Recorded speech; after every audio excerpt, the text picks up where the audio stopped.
કડાણા તાલુકામાં આવેલ માલવણ જૂથ ગ્રામ પંચાયતના સરપંચને હોદ્દા પરથી દૂર કરાયા. નાણાકીય અનિયમિતતા અને સત્તાના દુરુપયોગના આક્ષેપોમાં મહીસાગર ડીડીઓની કડક કાર્યવાહી. મહીસાગર જિલ્લાના કડાણા તાલુકાની માલવણ જૂથ ગ્રામ પંચાયતના સરપંચ જ્યોત્સનાબેન કિરણકુમાર સોલંકીને નાણાકીય અનિયમિતતા, સત્તાનો દુરુપયોગ અને પંચાયતના વિકાસના કામોમાં નિયમ ભંગના આક્ષેપોને પગલે તાત્કાલિક અસરથી સરપંચ પદેથી દૂર કરવાનો હુકમ કરવામાં આવ્યો છે.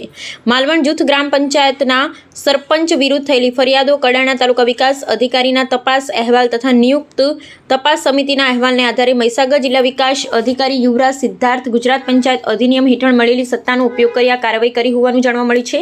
તપાસ દરમિયાન સરપંચ દ્વારા સત્તાવાર મંજૂરી વિના ખાનગી કોઓપરેટિવ બેંકમાં ગ્રામ પંચાયતનું ખાતું ખોલાવવામાં આવ્યું હોવાનો મુદ્દો સામે આવ્યો હતો.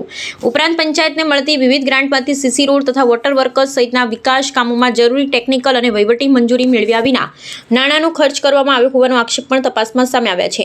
આ કેસમાં વધુ ગંભીર બાબત તરીકે પંચાયતના સરપંચ દ્વારા તેમના પતિ કિરણકુમાર સોલંકીના નામે રૂપિયા 1 લાખનું ચેક ઇસ્યુ કરી પંચાયતના નાણાંમાંથી આર્થિક લાભ કરાવવાનો મુદ્દો તપાસમાં નોંધાયો હતો. આ બાબત પંચાયતના નાણાકીય નિયમો અને જોગવાઈઓનો ભંગ સમાન હોવાનું તપાસમાં જણાવાયું છે.